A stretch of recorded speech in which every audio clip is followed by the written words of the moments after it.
Next, the council discussed real property negotiations between the city and the Emory Unified School District regarding the ECCL project. Update was provided to the council, and the council provided direction to its negotiators, the city manager and city attorney, regarding contract review language in the agreements between the city and the school district. Next, the redevelopment agency, successor agency rather, met with respect to litigation between the successor agency and the Adams parties. An update was provided, and then the successor agency authorized a settlement of that litigation, providing for a payment to the successor agency on an outstanding claim for $525,000. Next, Mesa, and that was on a 5-0 vote, as I seem to recall. Okay. It was not. No? It was, I think it was 4-1 or 3-2. Oh, that's where, I'm sorry. I think it was 3-2. I think it was 3-2. 3-2? Yeah. I better check my notes. Yeah. Maybe I've You mistaken need to write that it one. a little bit higher up in your sleeve. It was 5-0, I'm sure of it. Okay. Sorry. Next, the Mesa Management of Emeryville Services Authority met with respect to labor negotiations between Mesa and SCIU Local 1021. An update was provided and direction was provided to the agency's designated representatives. Likewise, Mesa met with its negotiators on negotiations with CAMP, the Confidential Administrative, Managerial, and Professional Group. Update was provided and direction was provided to the agency's representatives.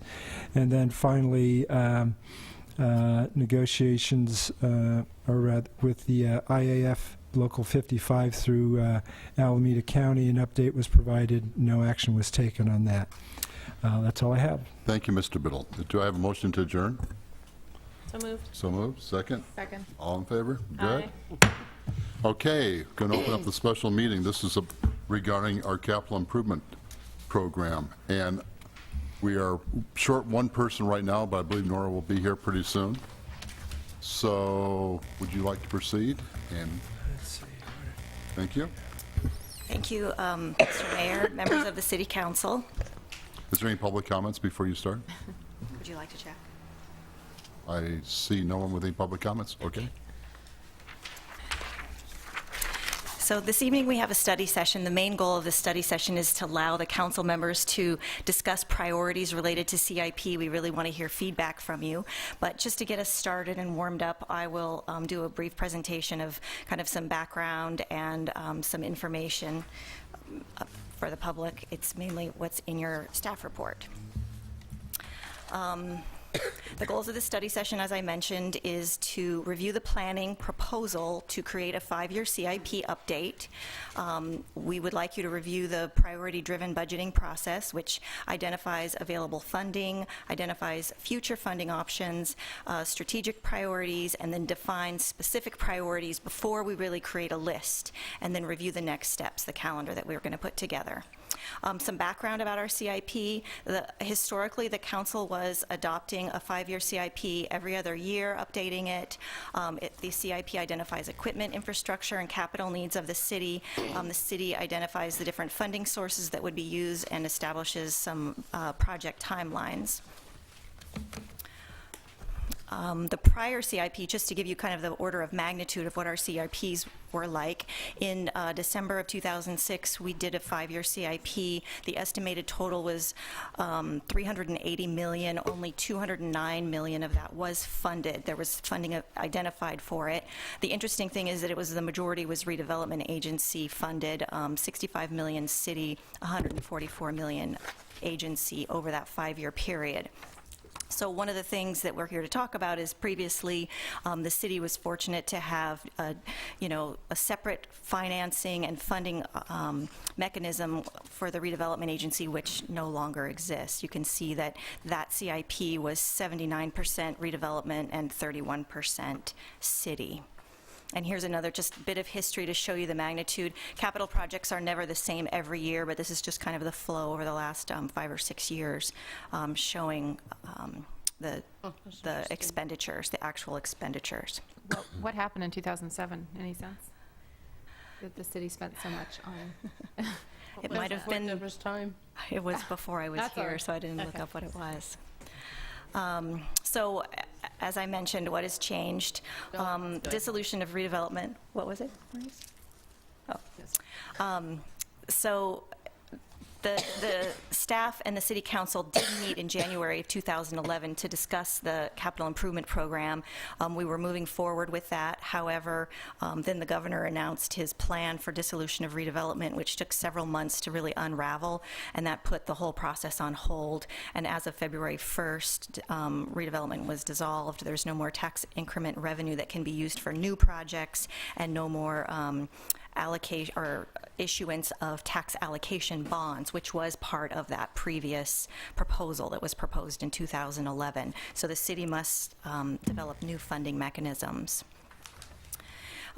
Historically, we have funded with city money some capital improvement projects. By every year at the end of the results of the audit, you would see what type of savings you had, and that would be allocated out to different unfunded liabilities and capital needs. Just this last fiscal year, we allocated $3.2 million to a variety of different funding sources for those things, and the year before that was about $3 million as well. So that has been our kind of process of allocating city money for capital. Also, in June, the City Council adopted a policy to allocate residual property tax revenue, which is the result of redevelopment dissolution, towards 75% of that going towards capital, 25% or 20%, I put it in there wrong again, 20% for affordable housing and 5% for economic development. This is the action that we took in June, just to show you what the kind of the residual property tax had been for the first, 15 months or so of dissolution. It was a total of around $7 million, over $7 million. So today here we want to just talk to you about a new way of looking at things. Instead of saying this is everything that we need, we'd like to just focus on, well, this is the money we have available. These are other sources of financing that we can look into and utilize, and then talk about priorities, what's really important for us to focus on, and then narrow down those priorities. After having that discussion, we would come back with a list of projects. Staff would give you more information about each project, and then we would go through and after some input from committees, allocate our resources. So not that different than what we've done in the past.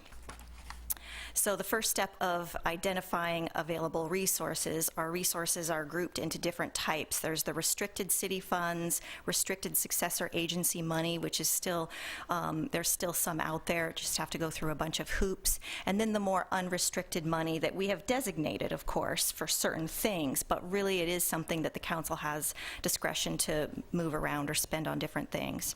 And then new financing options could be things like considering newer increased taxes, general obligation bonds, revenue bonds, looking at assessment districts or community facilities districts if those made sense. Of course, we always are looking at grants and developer contributions. So looking at, this is a snapshot in time of what we have available about now. So I took the July 1st fund balances and I subtracted out things that we've already entered into contracts in. Not things that we've necessarily discussed, but things that we've actually taken action on. And this is a pie chart to just give you a sense of where the buckets of money are, because we're government, so we have lots of buckets of money everywhere.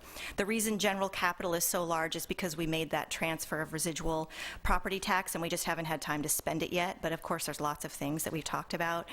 Major maintenance is a larger slice of the pie, but that doesn't include any construction for the EOC. Vehicle replacement looks large, but it also includes replacing fire engines and having a reserve for that when necessary. So I don't want to get into too much detail, but I did want to just show you that this is kind of where we are with talking about what is available out there. The majority of these revenue sources have annual revenue streams that come into play. So even though gas tax has a balance that's available of $82,000, every year we get about, just under $300,000, and we've been spending that pretty regularly. I think most of the annual money we get in, we try to spend. Same with Measure B. new money comes in every year. We have different transportation projects we spend that money on. Public art is a little bit different because it's more of an endowment where we have money set aside and new development brings revenue to that fund. So the numbers up there aren't really reflecting any estimates of new development. It's kind of just some minimal revenue streams. The EPA grant fund has a significant balance, but I've learned more recently that the majority of that was an original grant that now we are allowed to use as a revolving loan program for just environmental cleanup. So it's not really available for strict capital use. It has to be a loan. Traffic impact fees, we have an ordinance that currently imposes traffic impact fees. We're working on a study to bring back more impact fee information for you, so this is just the way it is currently.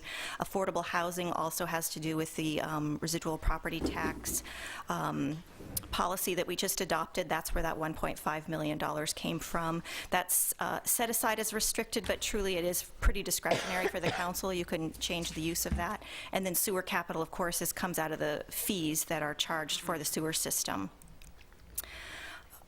The city's unrestricted balances, like I said, these are really more discretionary monies that have been set aside and earmarked for certain things.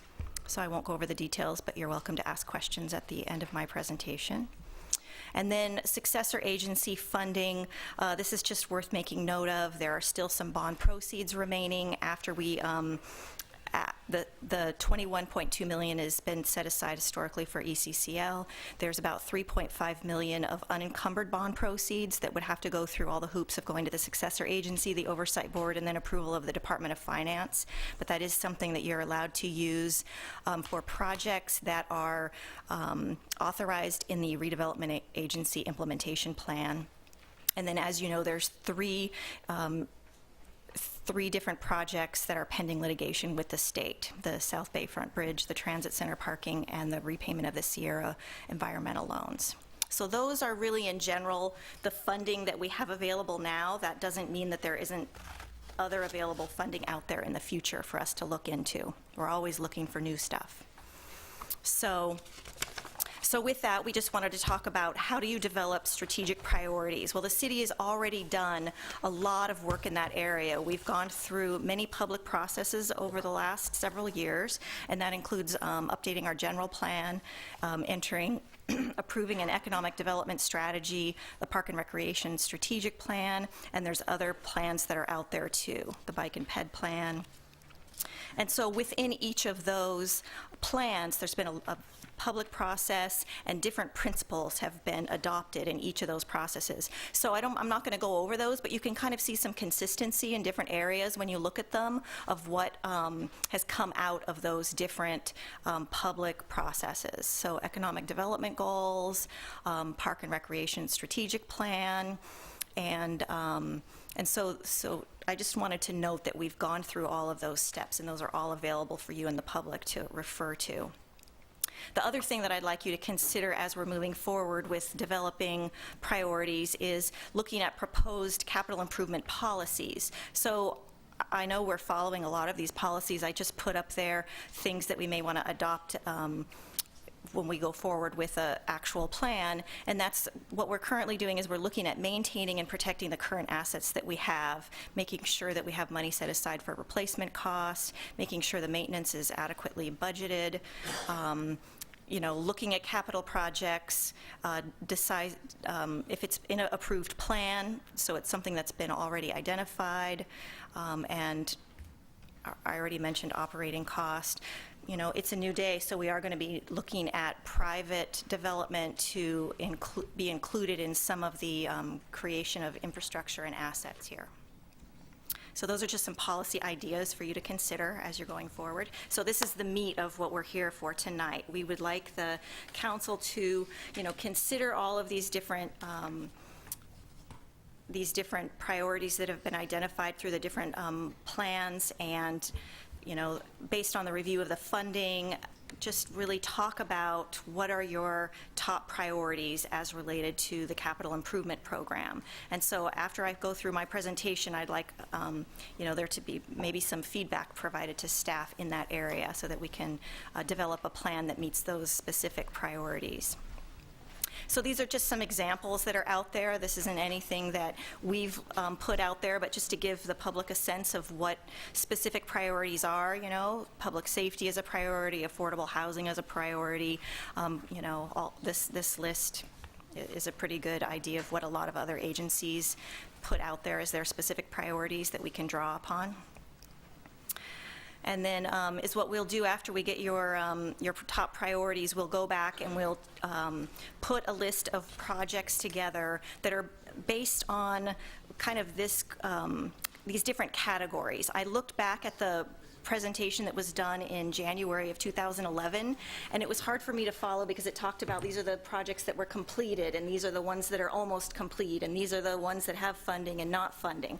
I think putting it in a list of, these are the types of projects could be easier to see where things are, so that's our plan, to put that together in that way. And then when we come back to you also, we'll be sure to share with you, is this a mandated project, something that's required by another party? Is this a continuation of an existing project? Is it fully funded? Is there matching funds? Is it, responding to some kind of critical situation? All those types of things will bring you that type of information to help with your decision-making on how you want to finalize the CIP. And then just as a schedule, as a proposed schedule, staff has been working pretty regularly we've been working behind the scenes, the team of all of us staff members, to bring this to you, and we'll continue to do that. I'd like to bring to the Finance Committee this report and the priorities that you bring forward. Then staff would go back and crunch all the numbers and put something together to present to you. And then our plan is to bring it to all the advisory committees in January or February. We felt that that was a very good avenue for presenting this to the public and getting feedback. And so we would schedule meetings in January and February with the various advisory committees. Then it would go to Planning Commission for general plan consistency and back to the council for final approval. Comment? So Yes, Ruth. that's my presentation. Thank you very much. Thank you. The speed and ease with which you went through this, I think, really belies the amount of work that had to go into doing this. So I just want to thank you and acknowledge that this short presentation probably represents days and days of work. So thank you. By many of us. Thank you very much, Deborah. Is there anybody that would like to make public comment about the CIP program right now before I'll open it up? I bet there's some people that want to talk about the Emeryville round. And I'm sure that you all brought the Emeryville round here, right? Well, good evening, everybody. Turn my hearing aid on. Well, I could use it tonight, Jim. I'm sorry, Sharon. Hi, I'm Sharon Wilshire. I just, maybe Deborah, you could provide some information. I'm just sort of curious as to the way that public art is depicted. The way that what? The way that public art is depicted in terms of, or being, I'm just confused because there's an ordinance that applies to it and there is a fund, but to have it be a priority, I'm not quite sure. It seems that it has its own life, so I'm not expressing that very well, but I'm Well, just... no, I agree with you. It has its own life and it has its own funding stream, so it Restricted seems like, fund. It's right. yeah. Yeah. That's what it's Yeah, it's not part identified. of the- But it is, yeah. But in terms of some of and that last list that went up about some things to think about in terms of recreation and other things that were listed, that was one of them. So Arts and recreation? no, well, it was actually, sorry. Yeah, it was number 5. Public art was actually- listed in right, the right, project listings. So Ah. why is it being included in the SIP funding? Is that the question? Yeah, I'm just, that's my question.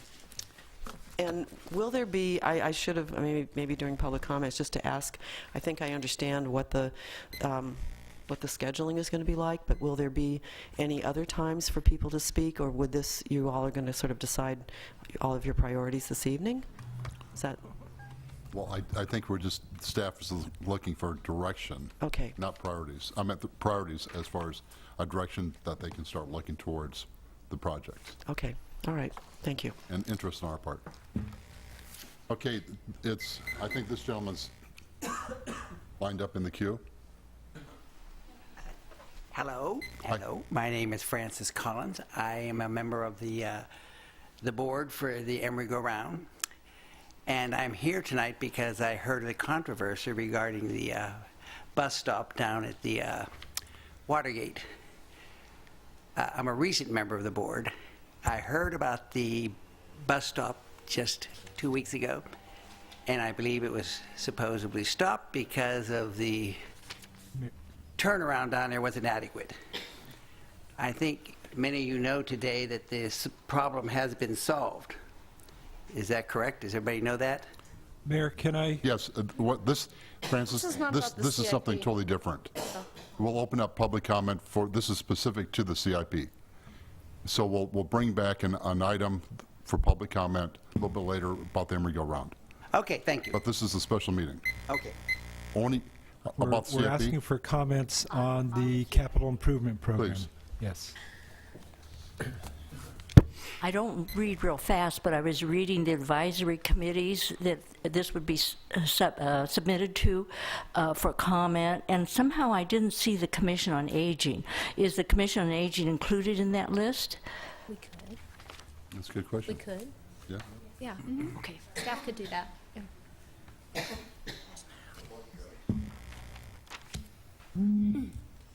Mr. Gooding.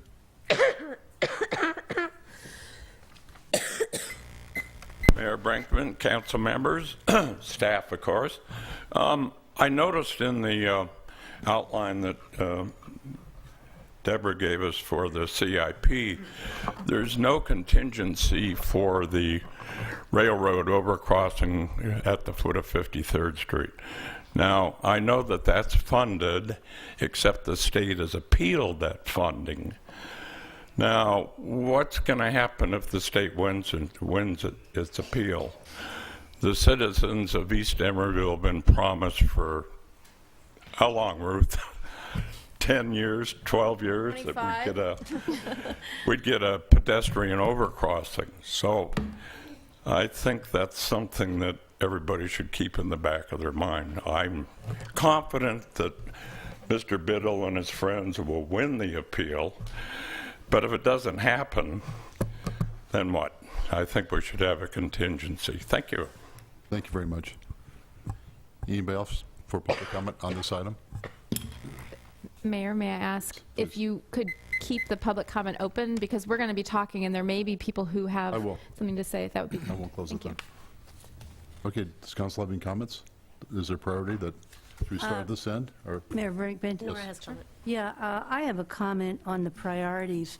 I think Jim Goldman brought up a very important issue, and that is this overcrossing between Chiron and Bay Street. It has been a long time coming, and I think we have to look at three of the major projects that the city has been anticipating, and that is the ECCL, the bridge over the railroad track, and more than likely the transit center. So we have to look at those big ticket items, and then we have to look at this rather paltry amount of money that we have. I would suggest in this first go-around that we dedicate ourselves to completing these projects with the capital funds that we have available. I think if Deborah can give us the figures on that, we will see that we don't have too much money left over if we put our whole political will behind those projects. Ruth, do you have a comment?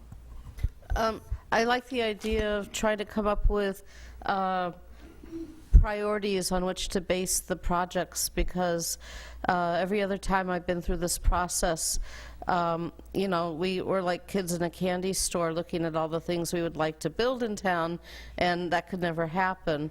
While I support Councilmember Davis's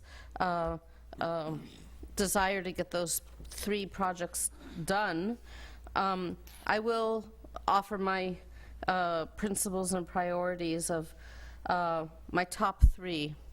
a fix it first, because we have to maintain what we got before we expand. Health and safety is number 2.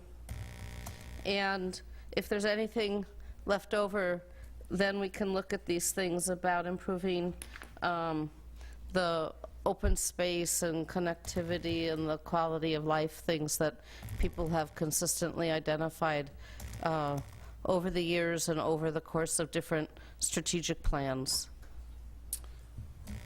Jennifer? Sure. Before I offer my own priorities, I have a question to staff, actually, which is about other funding that might be available outside of the city of Emeryville, and specifically aligning our projects with Plan Bay Area and the funding that can flow from the region, MTC, I think it's called OBAG, the One Bay Area grants. And I know those are already in process. I think there are several iterations, but to really understand what of our projects might fit the criteria for those funding sources, I think is important, so that we can either leverage our funds and get matches or additional funds from the outside, or not fund a project that fits perfectly within those criteria. So, and I think it's important to set our own priorities and also recognize our timelines, because sometimes when you're working with another government agency, it can be much too slow for our priorities. Did you want to respond to that, Ruth? Yeah, because I know a bit about One Bay Area, and I know you do too. All of the priority development areas, and we have one of them, and we're in the plan. All the money that comes to that will have to be. All the projects are ranked and rated competitively, and it's not as though, like, Alameda County has more priority development areas than any other Bay Area county, but we don't have the same amount of funding proportional to the amount of PDAs that we have. So it's not we always apply. We've applied for the bike ped bridge over the train tracks, but the regional group always rated it low in terms of regional input. So, I mean, staff has applied for other pots of money to leverage and cobble things together, just to know that it's not a slam dunk. They have to be ranked and rated by those bodies' own processes. Well, and I think we're going to have to be a little bit aggressive in advocating for some of those priorities, because, you know, I've heard that the bike ped bridge to Bay Street is not a regional issue, but with the Bay Bridge opening, it's totally regional. People are trying to get to the Bay Bridge bike path from all over. Right. So I guess I'd like to kind of urge staff to look at those priorities carefully and try and understand where we could make some movement from other funding sources, since our funding has been depleted so radically from before. And that, actually, Ruth, you would know more than I do about ACTC also and Measure B funds and where that may be headed, although that's a long process as well, if that were to end up on the ballot again, and what other transportation measures we might be able to fund from that. And then in terms of my priorities, I guess I agree with what's been said by both council members Davis and Atkin, but I'd like to, and these are not in any particular order, I guess, but I hear most from residents about livability in town, and that has come up over and over again as a priority. So for me, that means maintaining excellent infrastructure that we have. We're proud of our roads, and I think we do a good job maintaining those. Adding parks and open space. As I recall, we are woefully low in terms of acreage per resident in Emeryville. And even in our parks strategic plan, I believe it talked about how we couldn't use certain pots of funding to bring us up to par, only to increase beyond a certain threshold. So being cautious and understanding what we need to get to the place where we could apply for additional funding, and maybe using this money strategically. active transportation infrastructure, and I think this directly ties into health for the residents in town, because not only does it improve the quality of air, but also activity and physical activity for residents. So if people have pedestrian paths that cut through super blocks in town, if they're able to get somewhere safely on their bicycle and in a timely way, if they're able to ride public transportation, if it's safe and convenient, we'll have less traffic, we'll have cleaner air, and Emeryville will kind of put itself on the map in terms of a place where you can get around with alternative transportation, not cars only. I'd also like to say that a mix of large and small projects, we do have some really important large projects that have been in the wings and in the plans for a long time, and it would be nice to see movement and completion of those. But I know that we have small projects where we can kind of get a larger bang for our buck sometimes. We can spend a smaller portion of the funds and have a big impact. And I already mentioned leveraging external and also private funding, looking at development projects and where we might be able to encourage capital projects that will support the entire community, but will be funded through a development project as well. So those are kind of my general priorities. Thank you. And you, Jack? I agree with everything that's been said, especially livability and connectivity within our city. Another thing that concerns me is that we look to make improvements kind of citywide. Even though we're just 1.2 square miles, actually there are some parts of our city that look a little bit more neglected than others. And what I would like to see is that they're all brought up to a certain standard that we can all be proud of. And I'm thinking specifically here of sidewalks. This is one element. So I'd like us to think about making sure that the projects that we have not just are a range of kind of smaller and larger projects, but that also that geographically, even within our little city, that we achieve a balance there too with what we're doing. Okay, I guess it's down to me, and mine is public safety. I think that whatever we can do to enhance public safety, we should continue. But the other thing is we have some great parks, and I want to make sure the parks are maintained, because what happens is they're starting to show their wear and tear, and I think it's tragic that we put all this money into the parks and there's issues on them and within those parks, so they have to be maintained at a very high standard. And then another one I just throw out is the quiet zone. I know we're going to be getting a lot more trains coming from Oakland, coming from the Port of Oakland, coming through Emeryville, and noise is going to be another pollution we're going to be having to deal with, and there's going to be a lot more trains coming through. So something we should make sure that we're working with Oakland to push them really hard to get those quiet zones.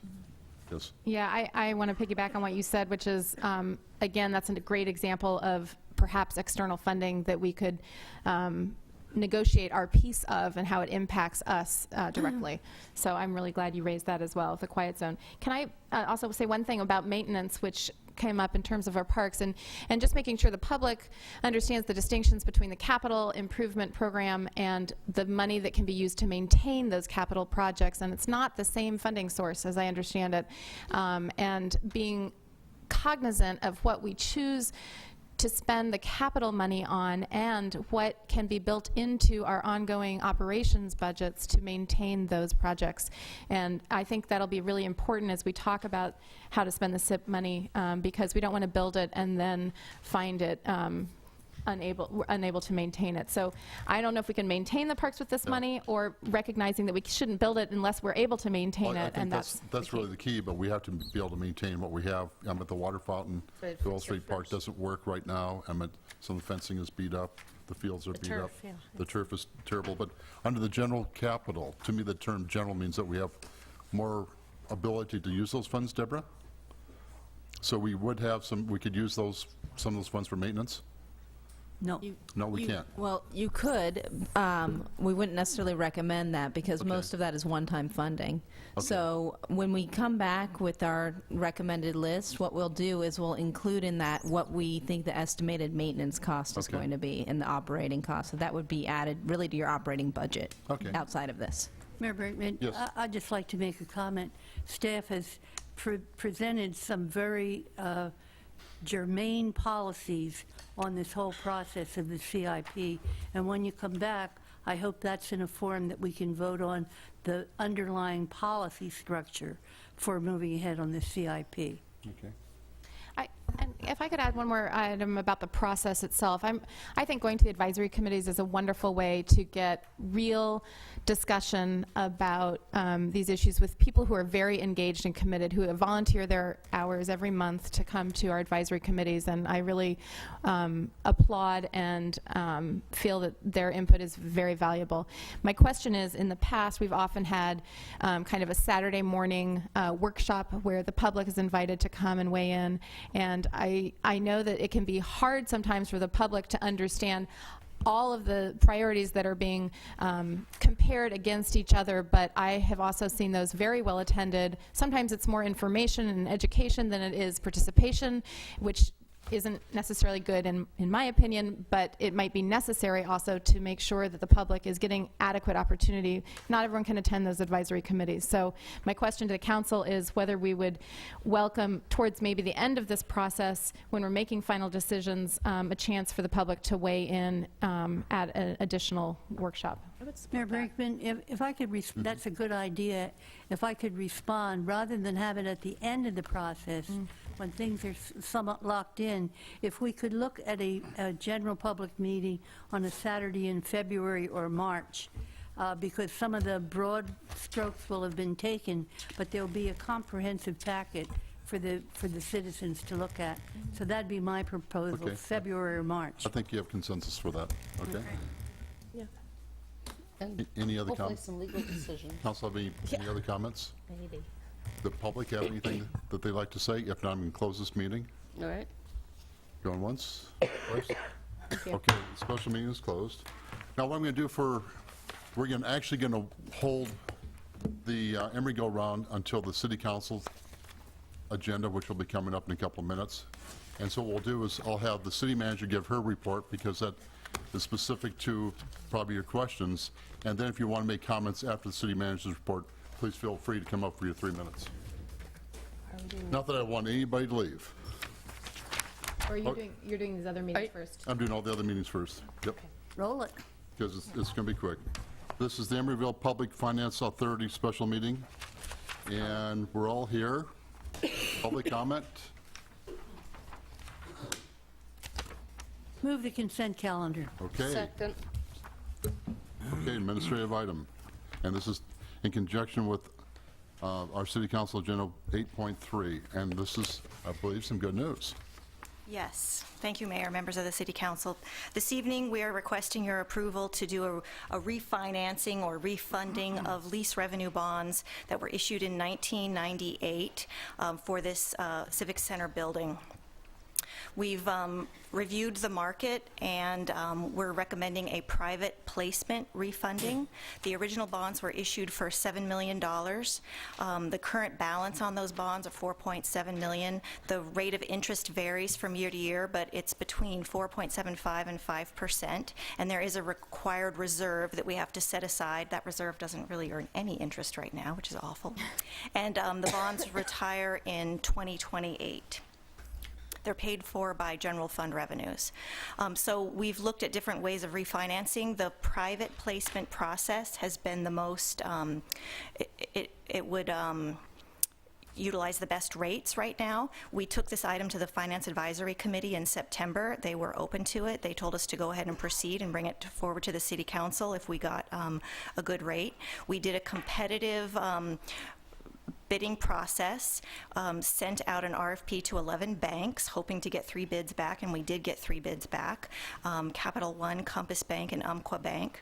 Compass Bank provided the lowest bid at a true interest cost, which takes into account all the different fees and things that go into a refinancing, of 3.02. So when we originally got the bid from them, I think it was a little bit higher, and the market changes day to day. It actually went down, on the third day of receiving the bids. But these were the bid summaries. It went from 3.7 to the 3.02. Compass Bank was the best bid, considering all the different parts of the proposal that we had. It has the same term, the same principal payments, just a lower interest rate.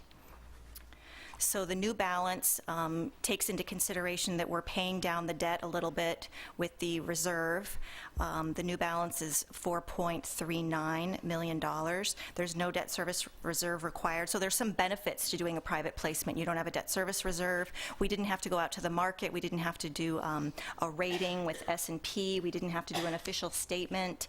We were able to just go to the market with these very qualified corporate banks that do this on a pretty regular basis. I know the council members reviewed this item and asked several questions before it came before you tonight, and one of them was, how do we know that this is a good bank? This bank has done over $300 million of these types of deals with other cities and other public special districts, so we feel very comfortable giving them our business. Like I said, the term would be the same, and all of the closing costs are included. Another question was about the closing costs, and with this type of a deal, it is much less than going to the public market for a bond offering. So the costs involved in doing this include the bond team, which is our bond counsel, and our financial advisor. Our bond team is here in the audience, and they're here to answer any questions, but they've been involved with working with the city historically for several of our previous tax allocation bonds and other types of work.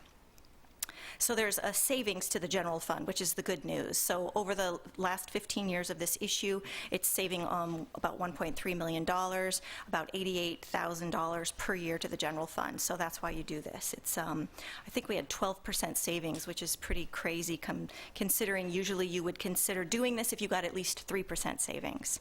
So those are the numbers of what we're saving. And if you approve the resolutions tonight for both the Public Financing Authority and the city, which is on your city agenda as well, we will go forward and do all the closing reports with bond counsel. So Quentin Timmig, as I mentioned before, has worked with us on all of our previous bond issues. Fieldman Rollaps worked with us recently on putting together bond deals, and Bank of New York Mellon has been our trustee. Okay. So. Thank you. Good job. Mayor Brinkman? Yes. I'm very much in favor of this action, but I do have a question about Compass Bank of Alabama. Yes. And that is, what would, I'm not suggesting this would happen, but what would happen if this bank failed? What, if any, would be the problems for the city? Who can answer that? The bond counsel? Come on, step up, I'll let guys. him I think I know the answer, but it's better if he answers it. I want to see the downside risk if the bank should fail. Well, there's no risk at all, because the risk is that they're going to, on the closing date, which is November 14th, they're going to give you $5 million. So we take the money and run. That's right. They're taking That's the what I risk. wanted to hear. So what happens if we don't pay you? I guess we need to rephrase that. They're taking the risk of the city. You're not taking the risk of the bank. And Okay. as That's was what I indicated wanted by to know. Deborah, I've done many transactions with this bank. And the fact that they're an Alabama bank, I don't exactly get that. But the people that we're dealing with are here in the Bay Area. So Okay. they're in Walnut Creek. I move the resolution. But they're also right now, they're undergoing a stress test with the feds. Does that affect us in any way? On the 14th, you're going to get $5 million, and that will take care of our transaction. You enter into an agreement to pay them. Their financials, once we get the money, are relevant. Okay. I made a motion. There's a motion. Is there a second? No?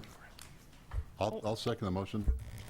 My only other question is how negotiable all the other costs are in terms of, what we're paying to our financial advisor, et cetera. Those are I wasn't clear if those were percentages or if those were flat fee or based on hourly rates. How are those figures arrived at? Bond counsel and financial advisors. They're flat amounts, and if you were to multiply out the hours times a rate to see what they're making, it's very reasonable.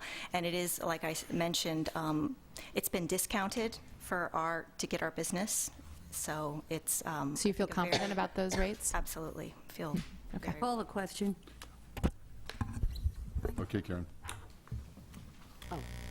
Roll call. please. Member Atkin? Aye.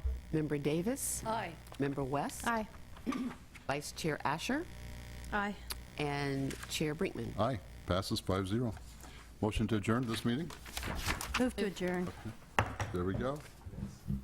And now we're moving on to the management of Emeryville Service Agency, our authority, special meeting. And we're all here, so we'll have public comment on this items. Move the consent calendar. Second? I'll second that. Okay. All in favor? Aye. Okay, no policy items? Move to Mr. adjourn. Second. Whoa, wait. Okay. Give me a second to catch up.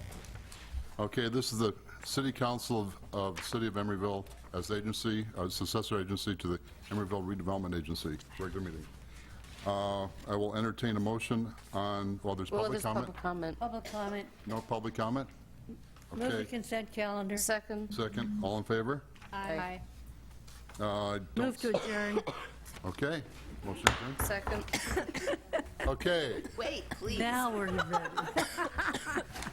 well, we're gonna have some time here because this is our regular city council meeting. And since we have everybody here, We are all here. we are all going to stand and say the Pledge of Allegiance.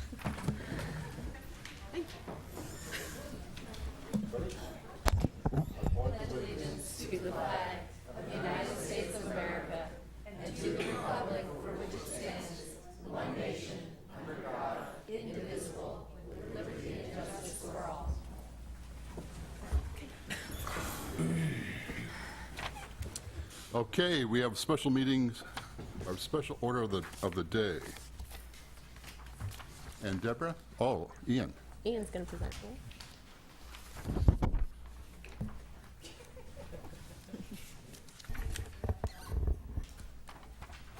Oh, actually, we have two, don't we? We have acknowledgement of Deborah, and then we have Kevin. Yes. Excellent. Okay, I will read this. Kevin, nice to see you. Okay, Kevin is our employee of the quarter, Kevin Levin. On behalf of the City Council staff and residents of Emeryville, I am proud to award Kevin Levin the Employee of the Quarter Award for the third quarter of 2013. Kevin Levin started his career with the City of Emeryville on January 22nd, 2008 as an administrative analyst in the Community Service Department. He is responsible for grants for all divisions in the Community Service Department. He also assists with the activity guide marketing. Kevin was instrumental in planning and implementing our special events and facility rental prior to the hiring of all full program coordinator. Kevin proactively communicates opportunities of benefits to the city, collaborates interdepartmentally, and brings a positive can-do spirit to every task. He presents the best of the city to its residents and engages them in activities to their benefit, bringing creativity to every task. As part of this Employee Recognition Award, Mr. Levin receives an award plaque. He will have his picture prominently displayed at City Hall. Hey, Kevin, thank God you got a haircut. No, I'm kidding. He'll receive a gift certificate to an Emeryville restaurant of his choice and will have lunch with the city manager and his department heads. Whoa. Oh, Big time. Big time. That's a reward. thank you. And you know,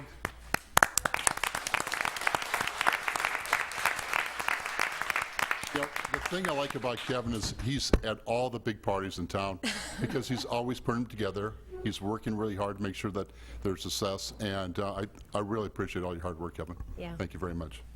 Thank you, Kevin.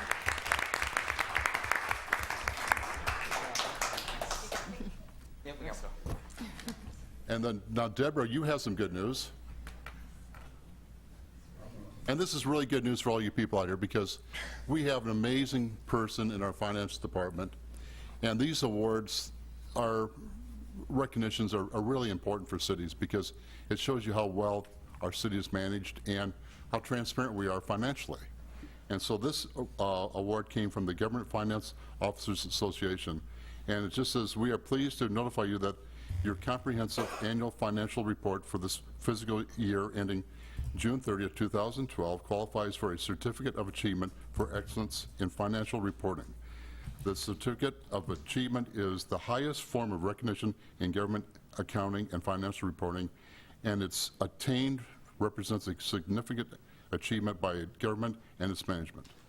So we are going to be getting a plaque on behalf of the work that you've done, and Well, I might correct you, it's not the work that I've done, it's the Well, work that the you're taking team credit in for it. finance has done. So we have a great finance division, they work very hard. We just had the auditors in for this current year's financial report. We hope to get it to you by the end of the year, if we can sneak it in. And they're really great. They're the ones that put it all together, so they should deserve the credit. Thank you. well, thank you very much. Thank you and your Deborah. team.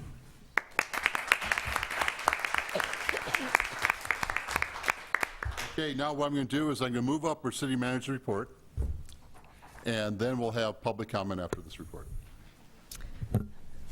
Thank you, Mayor Brinkman. I just have one item for this evening, and that is to let everyone know that I know the Emeryville stops that are outside of the Watergate condominiums. The service had been stopped as of a few months ago, and as of this morning, it's been temporarily reinstated. The service is now stopping at where it was stopping before, picking up and dropping off, but it's going to be turning around down at the marina parking lot, so it's going to add, maybe 2-3 minutes to the route. The Emery Go Round, the TMA is going to monitor it and see how that affects things, but I am happy to say that as of this morning, it is back up and running. We will be having a study session here at the City Council on December 3rd to talk about all things Emery Go Round. So long-term, short-term funding issues, as well as talk about the route analysis and possibly some of the governance issues. So that's what I wanted to say tonight, and I'm happy to say it's back up. I think we all are. Thank you very much for the report. Okay, public comment, you have 3 minutes if you'd like to come up and speak. I'm Betsy Pooley, resident. Mayor Brinkman and members of the City Council. The December 3rd meeting will address funding issues for the Emery Go Round, and I wanted to make some early comments. As a retiree, I spend far more of my money in Emeryville than I did when I worked in San Francisco. The money I spend generates sales taxes that benefit the city of Emeryville, which is a payer into the PBID. Recently, there have been challenges made to providing service to residents of Watergate unless they become payers into the PBID, because it is asserted that providing them service does not provide a benefit to the businesses who are paying.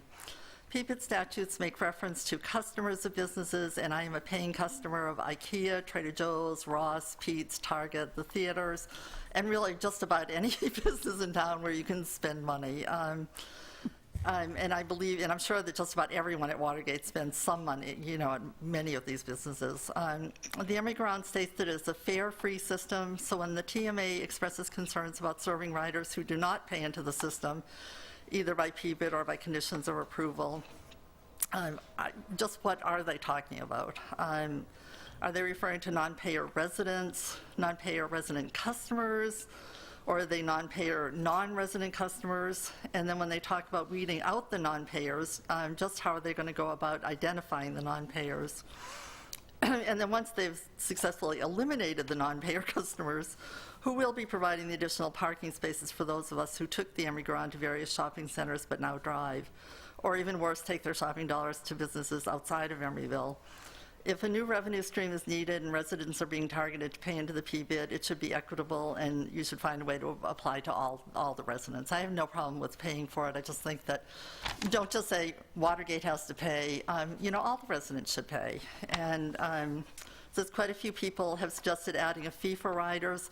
I've been telling people for years, because I've been told for years that AC Transit was the only system that could charge the system. However, I learned from Kevin Levin that actually some of the shuttles actually, that are particularly those that are partially funded by ACTC, do actually require some cost sharing from riding. So I think that's something that you should take into consideration. And that's all. Thank you. Okay, thank you very much. Good evening. Hi, nice to see you all. My name is Fran Quittel. I'm a Watergate resident. I serve on the Finance Advisory Committee. This is not my first time speaking about this issue. I am here once again as my own experience with Public Works is concerning. I have a problem that has repeated for 3 years of grease, water, food, and now hair, presumably human, coming up into my kitchen from underneath, which repeated in September. I last spoke to you in October. Public Works received an email with a report dated August about a recent problem, and that is the end of what Public Works is doing. A report from August about a recent problem could not possibly have fixed a problem that has repeated over 3 years and reoccurred in September. I have also had no confirmation that actual images were ever requested or viewed, and every email I have sent correcting a misinterpretation of a general statement has been simply disregarded. I also feel that if, as in finance and other areas, a citizen advisory committee existed for Public Works, this might have been helpful in looking at the curbs and the go-round and other issues, such as sanitation. I am therefore requesting that the city have definite enforcement policies regarding ordinances governing our public sanitation system, that there be someplace to go for tax-paying residents experiencing grease and sewage repeatedly coming up through pipes into an Emeryville residence. After all, this is Emeryville, not Biafra. That the city requests the laterals in question be examined and tested and actually look at images and reports, and that a Citizens Advisory Public Works Committee or Ombudsman's Office be established the same way in which we have a Citizens Advisory Finance Committee. Thank you. Thank you very much. Thank you. Anybody else for public comment? If you want to speak, would you just please queue up and we'll get this all sorted out. My name is Sue Kelly, 4 Admiral Drive 423. I work at the Clipper Club, where we have had many active Watergators sign a petition to reinstate the Market and Police Station bus stops. Many today said they'd heard rumors yesterday that the buses were going to come back to the abandoned sites today, and indeed, there have been many sightings today. However, we also heard it is only temporary, and many feel strongly that this reflects the notion that we ought not be used as some sort of a bargaining chip here in the up-and-coming funding strategies. What we would like is for it to be a permanent solution, and we will be at the December the 3rd council meeting in full force with the rest of our 2,289 petitions, signatures, and from other people in Emeryville, which will address the temporary permanent solution. See you then. Excuse me, I didn't catch your name. Can you ask people to sign in, maybe? Can you sign right over here, please? I did. Oh, okay. Come on up.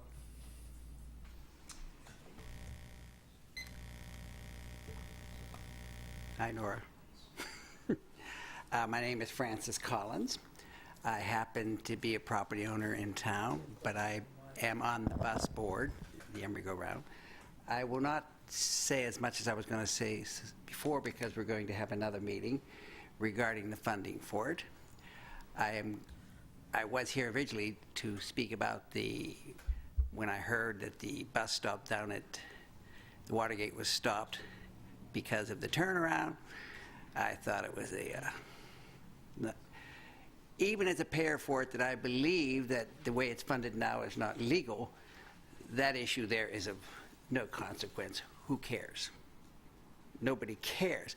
But the funding of the Emeryville will be in doubt in 2016. No one's going to bother with it till then. And I believe there's ways to fund it that would solve the problems if people want to do it. At the next meeting, we'll talk about the possible ways of funding it. And this way of funding may even solve your problem of the bridge and bike paths.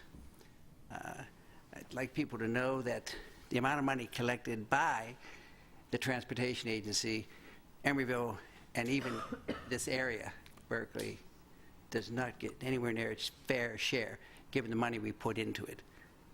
So after that, we can talk. Now, I would also like to speak. I've heard around town that Mr. Ken Bukowski is somehow bad man. Ken is the one who I've been talking to for the last couple of years. He loves Emeryville. He thinks it's great, and he is trying to save it. He has come up with some ways to save it. He has held off people who wanted to try to sue right now and get it stopped. He is the one to talk to everybody out of it and says, well, wait till we have the renewal and see how that goes. But Mr. Bukowski likes Emeryville and wants to save it, and he's trying his best. He is not trying to harm anybody. Thank you. Thank you. Okay. Maurice, can you grab the microphone? Would you be so kind, Maurice? Do we have the portable mic? We have a handheld. There we go. Should I hold it? Okay. Hi there. My name is Jennifer Fair. I live in Watergate as well. And I just want to say I moved here about 4 years ago. And the Emeryville was actually one of the biggest factors for us moving here because of the convenience and it's accessible. And we were really disappointed, my husband and I, when it disappeared. If about 20%, I believe, the residents of Watergate are the population of Emeryville, I think it's important to consider us when we are making changes to the transit. And to be honest, if the businesses don't want to support the Watergate residents getting to the businesses, then I probably will get in my car and drive out of town to shop elsewhere. And I am sure that there's going to be an influx of traffic we're going to have to continue consider as well. And lastly, probably most important to consider is by taking away the stop permanently, if that's what we end up doing, is going to be taking away the freedom of and independence of a lot of residents who are elderly or disabled.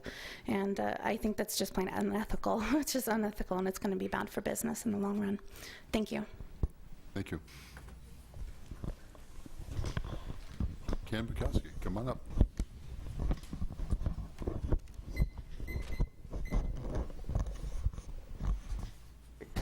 Hello, my name is Ken Bukowski. I am an avid supporter of the Emeryville. And once getting off the council, creating a property owner association, I discovered that it wasn't fairly funded and the funding was illegal. So the next step is to try to pursue a reasonable solution to the problem. I think Emeryville needs to create its own local sales tax measure to pay for this because we have no assurance that the county is going to take this over, and we have something here that we want to preserve. I mean, residents complain that they're not getting particular better service, and that's because it's aimed for the businesses. But if we have a funding source that's local, we can fund it in perpetuity. You know, if the county decides to take it on, which they probably should because we're not getting our fair share return, then that's great. But I'm not sure if we want to see AC Transit run it. I think the present operator does a very good job, and I would be concerned if AC Transit was going to run it. I couldn't be assured that the schedule is going to be kept or that they would even continue the service. So I think we need to bargain with Alameda County if that's what we're going to do. I think we need to maintain the present operator, and I think we need to make sure the service lasts for a very long time. Thank you. Thank you. Anybody else for public comment? Oh, please. Hi, my name is Finley Robbins. I live at 6 Commodore Drive. And before the emails went out this morning about restoring the service, I actually just wanted to talk about restoring the service. But now my question is, it's it's been said that it's temporarily restored. So what does that mean? What is temporary? Because I do feel it should be fully restored permanently on a full schedule, hopefully not what I had heard before, that perhaps it would be just 10 o'clock to 3 o'clock. So what does temporary mean at this point? Yes. An attempt to answer that. At this point, you know, and this is really up to the TMA, the city doesn't have any authority over the bus routes at all. So they've agreed, you know, again, starting today, to temporarily restore the service. I can't answer what that means. The board is going to have to address that. I believe their next board meeting is, Karen, in January. And so we have a commitment to have the service up and running now, and you know, have the further discussion on the 3rd of December, and that's all that I can say.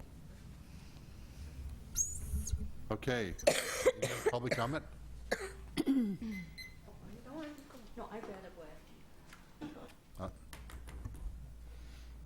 Toby Klein. I live at 6 Commodore as well. There's one thing that did not come up in any of the conversations, which I would just like the board and the public to be aware of, and that is we talk a lot about public safety. Last month, almost all of the Emeryville police force came to talk to us over at the Clipper Club at Watergate, and one of the things that they stressed was public safety. They don't want people walking alone in the dark. They don't want people out on the streets in the dark, not alone. And thinking about the people that use the bus service to come back from the BART when they come home from work, I can't imagine that this town and this board and anybody that's involved in any sense could want people getting off the bus over somewhere else and having to walk home in the dark at night. I think it's against every principle that we ever have expressed in this place. Thank you for that comment.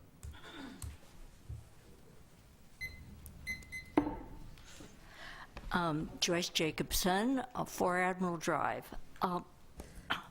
First of all, I want to say this was a very good day.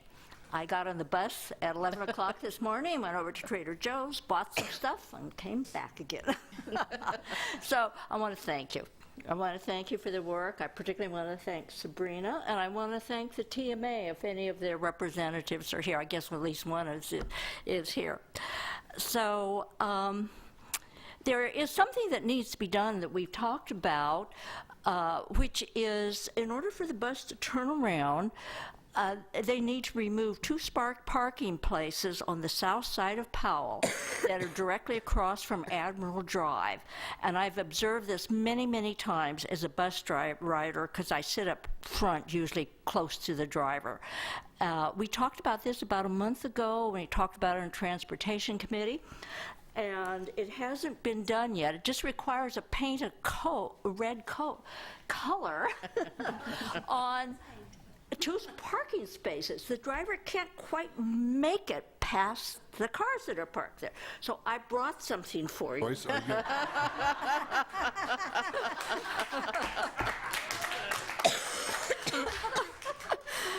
At any rate. Thanks, Joyce. Thanks, Joyce. Yeah, that might be a very quick, temporary fix while you do something a little more sophisticated, but the bus just misses that parked car by a very short distance. Yeah? Okay, and then they can just make a smooth turn. Okay. What has happened this past few weeks was traumatic for our community. And I would like to say that I feel the TMA needs sensitivity training, number 1. Number 2, I think they need some education about what real day-to-day life is for the people who live in Emeryville. I don't think they get it, and I don't think they get why we need bus transportation. Otherwise, they wouldn't have chopped us off the way they did. I mean, we've had that bus service for 16 years, and you don't just, get rid of it like that. there are some very good things that have come out of the past few weeks and this rather awful experience. The residents of Watergate have found their voices on this subject. And the thing that has interested me is we not only have the bus riders of all kinds speaking up about this, we have many non-riders who live at Watergate who also are just as concerned about reinstating the buses and maintaining them in the future as the riders. I mean, it's a very big consensus there that this, having a bus service is important. Joyce, I hate to cut you off, but that's been the 3 minutes. Okay, beg pardon? You only have 3 minutes. And Oh, okay. Am I through? Yeah. Okay, But- let me but just come say, back, I Joyce. want to say one final Okay, thing. but come back in December 3rd, so you'll get. I can come back again? Well, I meant, no, well, you can come back in December 3rd. But Oh. finish your statement. Well, I'll just say that we've been educated, and now that we've got the service back, we can turn our attention to the funding problems. And we want to work with you and with the TMA. We don't want to put all the burden on the business community. Thank you for that comment. I appreciate that. Okay, anybody else? Uh-oh. Hey, Jerry. Come on, Jerry. Come on, Jerry. I was just thinking, Christmas is right around the corner, and you got the here. beard now, so. I'm Jerry Fishman from 3 Admiral Drive. I know some of you, so I guess that's where the "oh" came from. So I know what you're going to get, huh? Anyway, I've lived at Watergate long before the Emeryville was in existence, before it was even thought of. At that time, I was a young buck. I had a car. I could just come and go at will and everything else. Well, since then, with the encouragement of friends of mine and I think the general public, about 1.5 years ago, I gave up my car because I felt the Emeryville is there. I can get around. And now I feel isolated, or have been. And I mean, if you could follow me walking down to the towers, what used to take me 5 minutes would take me about a half hour. And I'm not kidding. I mean, I'd have to stop every so often. The same thing when I go to the gym, which is like 2 blocks at Watergate. For anybody watching me, they probably think I'm nuts because I'm pulling my gym bag and I'm stopping and catching my breath and looking around. I don't know what they think. But anyway, I just want to say that I'm an example of who is suffering because of the Emeryville stopping the service, and we really need the service.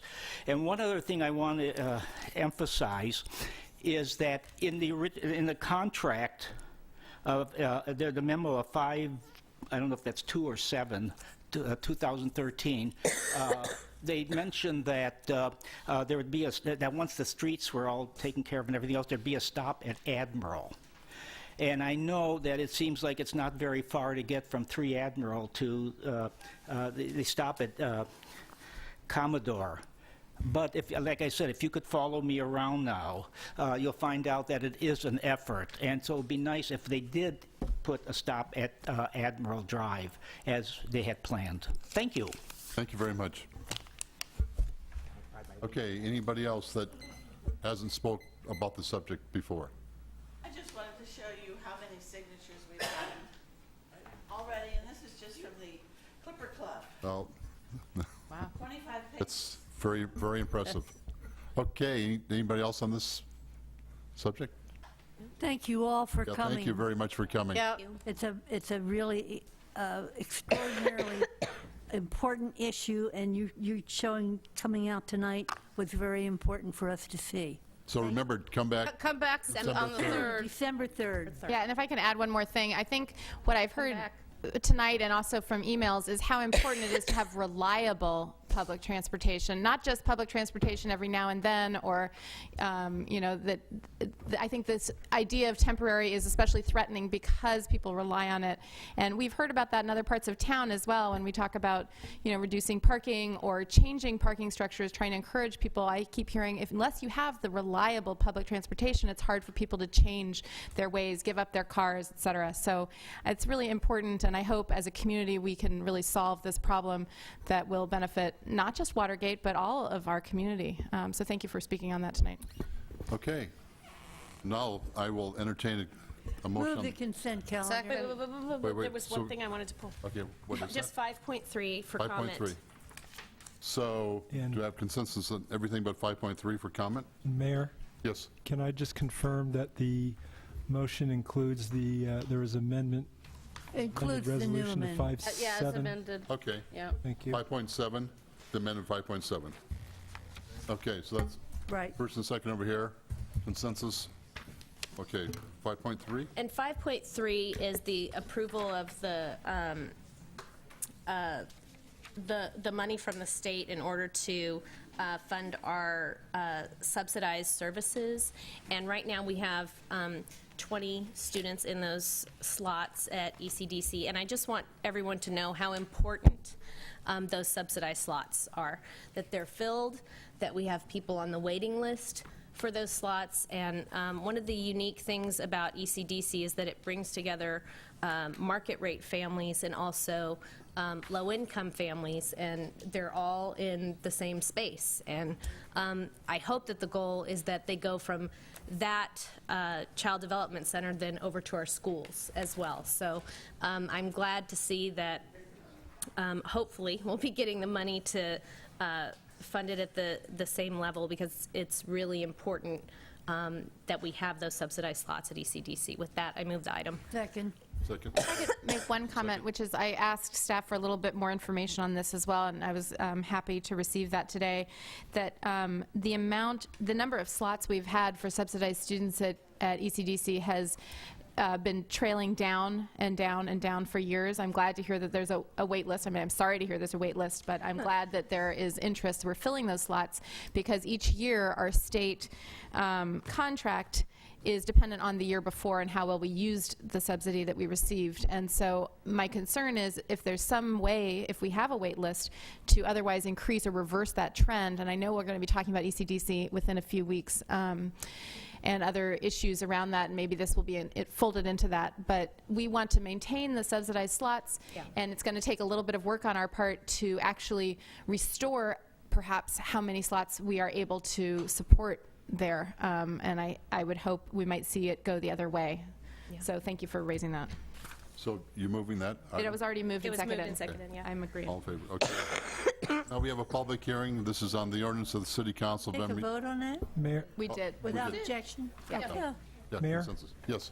can I ask that you take up item 8.3? This was the companion item on the lease, the Civic Center refinance, and we have people here sitting to wait, making sure that the council approves I would move those approval of the resolutions. I'll second that. We have consensus? We have consensus. Thank you. 8.3, yeah. 8.3. Thanks for coming, I wondered gentlemen. why they were still just interested in public transportation, I thought. Okay, Mr. Biddle, you're up on this. This is an ordinance of the City Council of the City of Emeryville amending Section 4-8.1.8 of the Article 1, Chapter 8 of the Title 4 of the Emeryville Municipal Code requiring insurance requirements for taxicabs. Yes, so the, back in November 2011, the council enacted comprehensive revisions to its code regarding regulation of taxi cabs, and those revisions included amendments to motor vehicle liability insurance requirements to be maintained by owners and operators of the vehicles. Affected taxi cab drivers and owners expressed concerns that the increased insurance obligations were cost prohibitive, and at a meeting earlier this year, the taxi cab drivers and owners showed up, and the council directed staff to essentially reinstitute the insurance requirements that were in effect prior to those comprehensive amendments that were made back in 2011. So that's what this ordinance does. It reinstitutes those prior insurance requirements.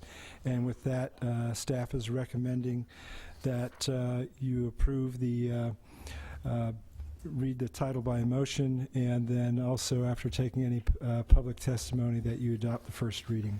Move to read by title only. Second. Second? Okay. We have consensus?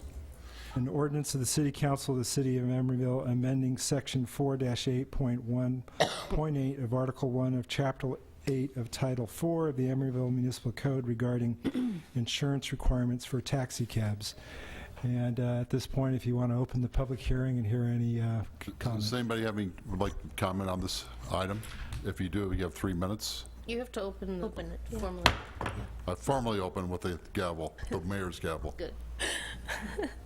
Saying no one out there would like to, I'm closing the meeting, okay? I move the first reading. And I'll second that. Okay. And I just want to thank staff for bringing this back. This was in response to kind of a delayed reaction after our 2011 change. So I'm glad to see this basically restored to what it was before. Okay, I see no policy items. Administrative. Wait, we have to do roll call on public hearing.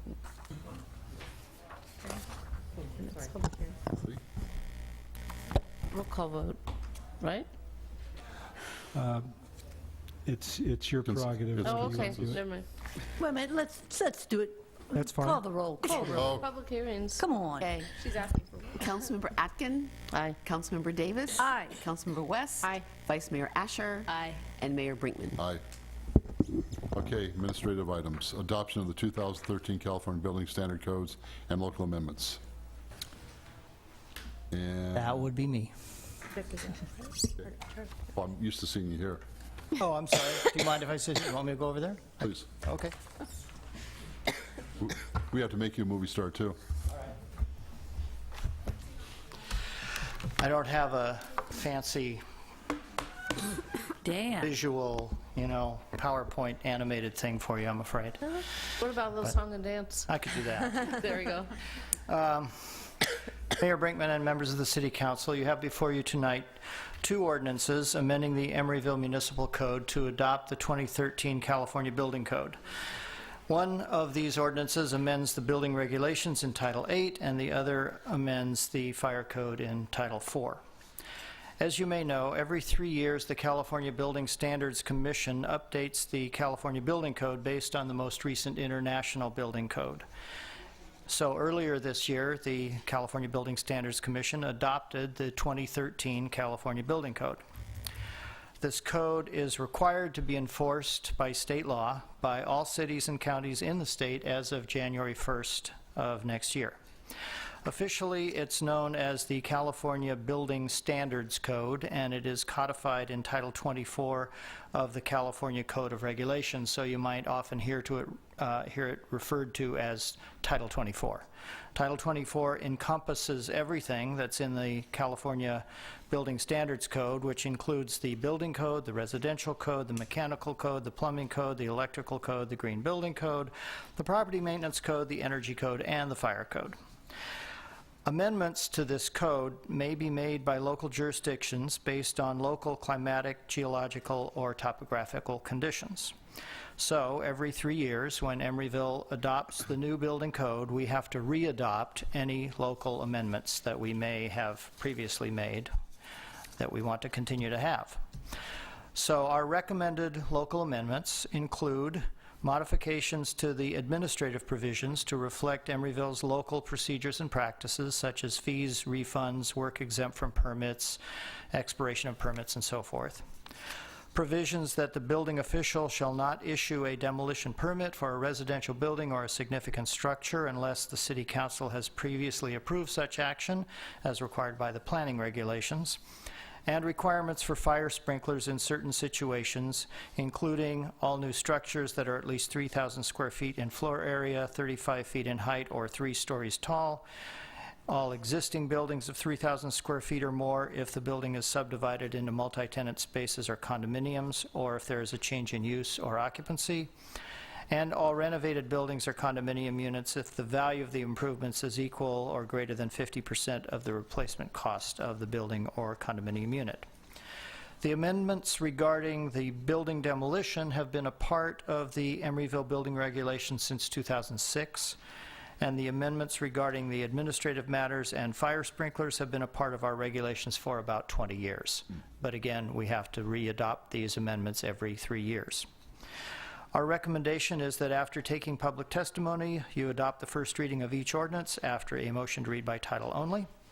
That concludes my report. I'd be happy to attempt to answer any questions you may have. The real experts are Chief Building Official Victor Gonzalez and Fire Marshal Bonnie Terra, and both of them are here behind me to respond to any questions you may have. Okay. Move to read by title only, the building codes. Is there a second? Second. Okay. All in This is favor? for Yes. both resolutions. Two ordinances. Two resolutions. Yes. Ordinances. Ordinance, sorry. These are two ordinances. For both ordinances. No, I think it's better, this is One at a heavy-duty stuff. Let's do the building codes first, then we'll take the fire. Okay. Okay, I have a real concern about We the... haven't read by title only yet. Okay. An ordinance of the City Council of the City of Emeryville repealing Chapters 1, 1A, 2, 3, 4, 5, and 7 of Title 8 of the Emeryville Municipal Code, adopting new Chapters 1, 1A, 2, 3, 4, 5, 7, and 8 of Title 8 of the Emeryville Municipal Code entitled Building Regulations and making required findings related to the adoption and amendment of the California Building Standards Code. Okay, Ken. Okay, I have a concern about the Emeryville, about changing the threshold of requirement for sprinkler alarms. First, I think, Kurt, you should step down because you're in the fire sprinkler alarm business, so... No, I'm not, Ken. You're not? You don't sell fire sprinkler alarms? No, if you check my license, I do not do that. Okay, in any event, I don't see why we want to be more stringent than the state code. Have we had any demonstrated reason to do that? I mean, these costs, these additional requirements for these fire sprinkler alarms are very expensive, and it's going to impact projects and development. Do we know how much it's going to cost people to meet these requirements, or does that matter? I mean, you have to pay a vendor, and then you have to pay East Bay Mud additional money each month. I think before you adopt this, you should at least notify the people in the building industry so they can come down here and explain to you what the consequences may be. I mean, if we had this public notice ordinance in place, you would be required to send them an email notice so they would know you're even talking about it. In this case, nobody in the industry has really been informed, and so you're making an uninformed decision. You don't know how this is going to impact projects. You don't know how much rents are going to have to be more expensive. And I just think you need to listen to the people who are impacted before you make this decision. Thank you. Mayor Brinkman, could you ask Mr. Bukowski if he's speaking for himself or as a representative of the Emeryville Property Owners Association? That'd be an interesting question. I'm speaking as an individual, but in talking to some of the property owners, they told me that this would be very expensive, and so... And Charlie, if I remember correctly, in your proposal or your presentation, you said that these Emeryville amendments went back 20 years for the 3,000 square foot. Yes. So Ken, you were on the council when you adopted these amendments, not me, Ken. So I don't know what to tell you on this one. Can I just clarify that as well? It wasn't clear to me from the staff report what was a change from what we previously have had in place and what was basically maintaining the status quo but readopting because we're required to readopt these every 3 years. So I would like that clarified as well. Pretty much all of our amendments are just readopting what we already have in place. Because we had one set of the legal language and I wasn't sure, there was no strike-throughs or, additional It was hard to read. words added. Oh. Building codes. Yeah, I know, it is hard to read because our municipal code is amending provisions of the state code, and so you have all these numbers in there that are actually numbering from the state code embedded in the numbering of the municipal code, so you can get kind of lost. That's true. So there's no real change then? You're saying this is what's already... There's no real change from our current practice. Okay. And past practice. Okay. And it's really helpful when that's explicitly highlighted for me in the staff report. You know, we talked tonight about the taxi cab insurance. When that was passed 2 years ago, that wasn't highlighted in the staff report, so it's very useful as we rely on that as our public information. I get that probably should have been Public hearing emphasized more in the closed. staff report. Okay. Okay, thank We you. close the public hearing. The other item I have to say on the subject, if I remember correctly, we had a fire at the Artists Cooperative, and we almost lost somebody. I believe Well, that. we're just discussing the building ordinance Yeah, now. that's true. Okay. I would move, oh. And I had wondered if that was a trigger for this change, but it's not a change as I understand it. And then finally, I also asked staff whether this had come to the Public Safety Committee, since it has to do, certainly the fire code, I believe, with public safety. And it had not, but maybe that's because, again, this is a standard every 3 years readoption. I just wasn't clear on that process. Okay, I motion, move the first reading of the building ordinance. and I'll second it. Do I have consensus? We call the roll on this Roll. ordinance. Councilmember Atkin. Aye. Councilmember Davis. Aye. Councilmember West. Vice Mayor Asher. Aye. And Mayor Brinkman. Aye. Okay, 8.12. Now is the fire code, adopting the fire code. Read by title only? Move to read by title only, the fire code. Okay. An ordinance of the City Council of the City of Emeryville repealing Chapter 5 of Title 4 of the Emeryville Municipal Code and adopting a new Chapter 5 of Title 4 of the Emeryville Municipal Code entitled Fire Code, and making required findings related to the adoption and amendment of the California Building Standards Code. Okay, open up the public hearing. Is there anybody want to make a comment on this item? Once, twice? Could we hear from the fire department? Is the public hearing closed? No, I didn't close it. Oh. Please come up. This is Bonnie Terra, the fire marshal. Good evening. How Hey, can I Bonnie. help? What questions might I ask from you? As Charlie indicated, this is a standard adoption. It occurs every 3 years. You could choose not to amend, but in this case, you've had these amendments in place for 20 years. You would not want to go back and provide less a level of safety to the citizens of your community because the dynamics have not changed. Densities have not changed. Nothing's really changed. So you want to keep that level of protection here. In reference to the citizen who spoke, I do want to indicate that by no means are you overly restrictive. There are many communities that have a zero tolerance order, meaning any construction over 120 square feet or over 400 square feet requires sprinklers irregardless of what that construction type is or what the occupancy is. There's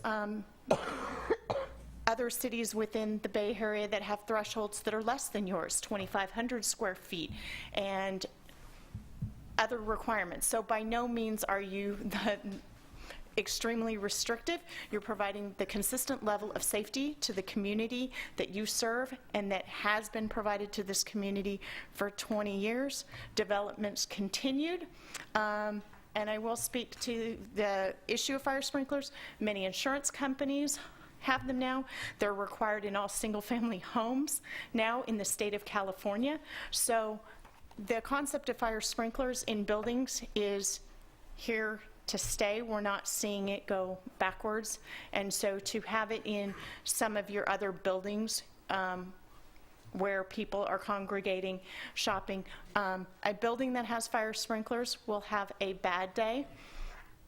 The restaurant might be shut down for a few hours, a week to get back into service. A building that doesn't have fire sprinklers, that has a fire in it, you may have loss of that business for a significant period of time, and it could put the business out of business. So we want to keep Emeryville strong. We want to keep Emeryville safe. We want to keep the businesses going. We want to keep all the folks in the community here shopping and servicing the city, and that's what we're here to do, and keep them safe. Thank you very much. Could you introduce yourself? Yes, my name is Bonnie Terra. I am the Alameda County Division Chief and also known as the Fire Marshal, but most importantly, I am your Fire Marshal, the Fire Marshal for the City of Emeryville. Welcome. Move the first reading.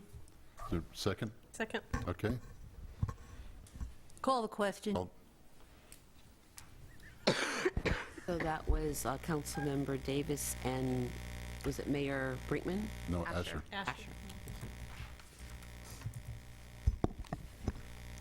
Councilmember Atkin. Aye. Councilmember Davis. Aye. Councilmember West. Aye. Vice Mayor Asher. Aye. And Mayor Brinkman. Aye.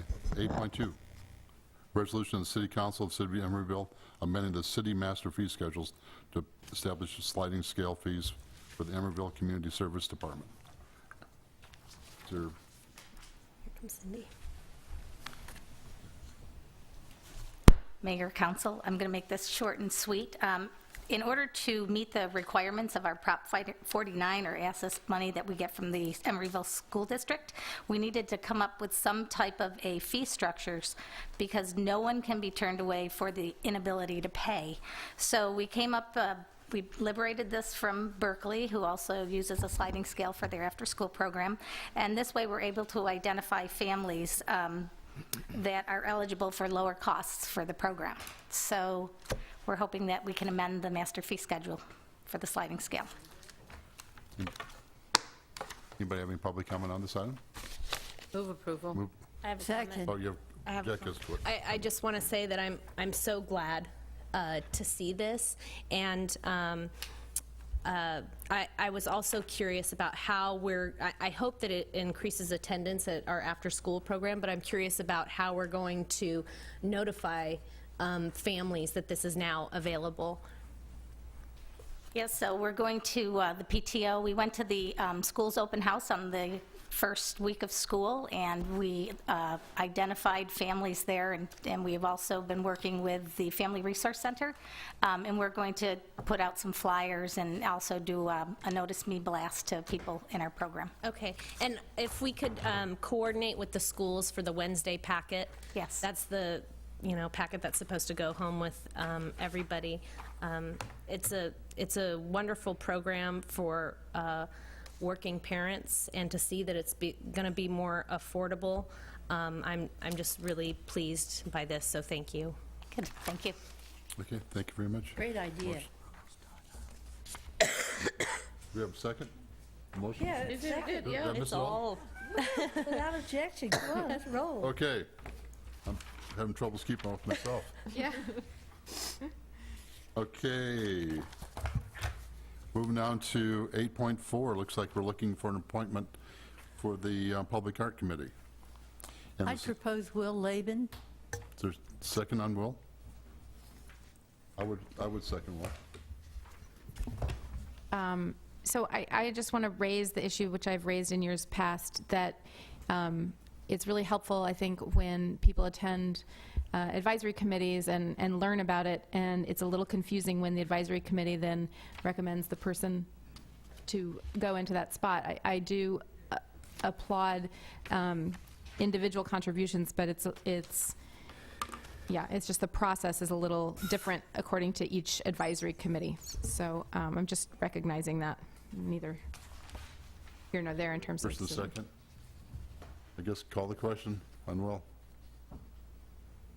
Is there any explanation or rationale? I'm just curious to better understand the applicants. My rationale is if you look at Will's background and his interest in the arts, I think he's going to be a really good member of that committee.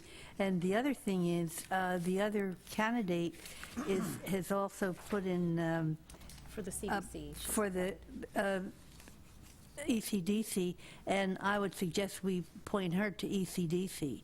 And then there's a third candidate, which is Lauren Merker as well. Right, Yeah, but I still would go with Will. Okay.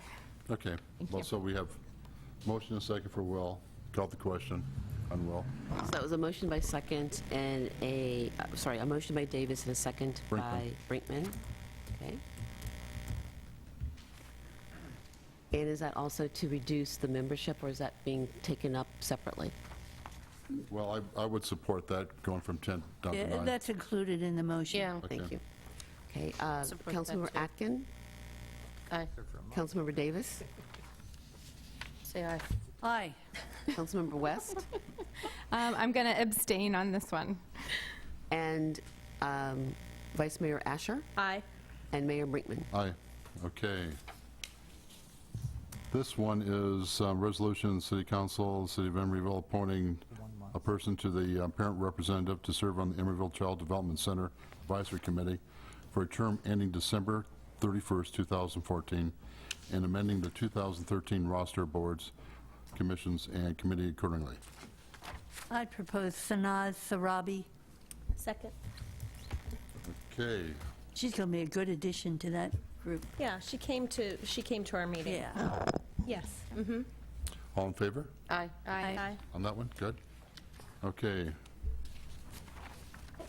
And this is a resolution of the City Council of the City of Emeryville approving and authorizing the interfund loan in the amount of $1,802,269.98 from the Fund 101 General Fund to Fund 298 Housing Asset Fund in order to make timely debt service payments due November 8, 2013 pursuant to the promissory note held by Charles A. and Elizabeth C.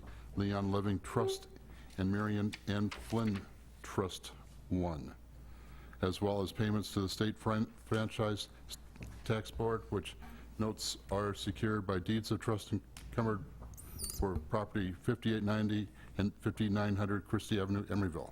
Mr. Biddle.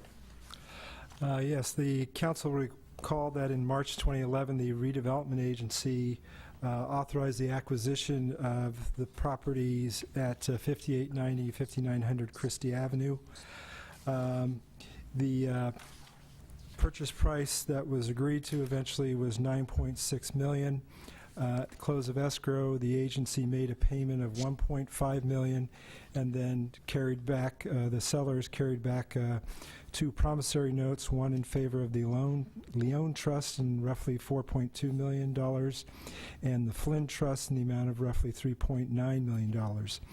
With the dissolution of the redevelopment agency, the city as a successor agency listed the obligations due under the Leone and Flynn note as enforceable obligations on the ROPS, but those obligations were denied by the Department of Finance.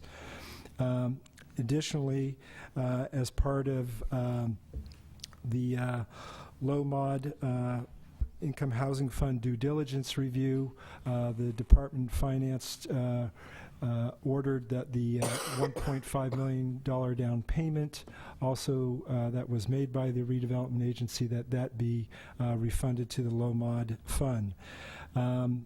In any event, the City Council has previously authorized interfund loans between the General Fund and the Housing Assets Fund to, one, repay that $1.5 million, two, to make the first payment that was due on those two notes back in November of 2012. And now we are before you asking for an advance to the Housing Assets Fund to make this second payment. And so that's where we are this evening. I will note that just these properties were transferred to the city as part of housing assets, but when you really look at it, the fact that the Department of Finance has denied the purchase and sale agreement as an enforceable obligation, it's really now an asset that's held solely by the city, and likewise the city has paid for that asset solely out of its general fund. So going forward, what we had done previously is we had talked about committing the eventual repayment that will come to the city of CRAF money. There's about $9.6 million that's going to come back to the city over time that we would utilize those monies to repay the general fund. But keep in mind, if you utilize those CRAF monies for the repayment to the general fund for these properties, then these properties will have been paid for with affordable housing money, and then you will be obligated at that point to then make sure that you provide for affordable housing in the eventual development of the parcels. Currently, you do not, since you've just used general fund money, you don't have that obligation. So when we get further down the line and we look at disposing of this property, you could certainly look at utilizing the sales proceeds from the sale of the property as a means to repay the general fund, and that gives you then a very broad or ability to to require or allow for any type of development, be it housing or and so you're not necessarily required to then provide for affordable housing. So you could have housing or some other mix of use there, and then you could utilize the sales proceeds to repay the general fund, and then you would still have your $9.6 million of CRAF money coming back to the city as the housing successor to then utilize that money for other affordable housing purposes. That's just something to keep in mind. It's nothing you need to worry about this evening, but I just wanted to make sure that the council was aware of that. So we do need to make this payment due to the Leones and the Flynns. That is due this Friday. And the resolution before you provides for an appropriation of money to allow for those payments. Mayor Brinkman? Yes. Michael, I have a question. I'm a little uncomfortable with taking almost $2 million from the general fund, which I consider to be an operating fund of the city. And my question is, if we took this instead out of the economic uncertainty fund, would we still have the flexibility going forward, not to just confine ourselves to housing on the Yes. site? Yes. And so my question to you, Sabrina, is rather than touch the general fund, which takes a lot of heat, would we be able to take it out of economic uncertainty? Do you have the fund balance on that? Yes. And there's enough to still satisfy the policy? Yeah, that would be fine. There's sufficient fund balance in that fund, and you'd still satisfy your policy. Well, I'd like to just ask my fellow council members, I don't know whether you have the same concern as I do for the general fund, but lots of things happen in this city, and I'd like to see that we maintain kind of a strong arms around the general fund. We do have the economic uncertainty. We will be able to pay that fund back, and yet we're still leaving the general fund intact. So I don't know how you guys feel about that. It's like either taking on checking or savings, so. Well, exactly, but checking is your operating fund. I agree. That's okay. So I would say economic. I would make a motion to move ahead and take it out of economic uncertainty instead of the general fund. Yeah, I share that. I think it's painful paying this out of our general fund.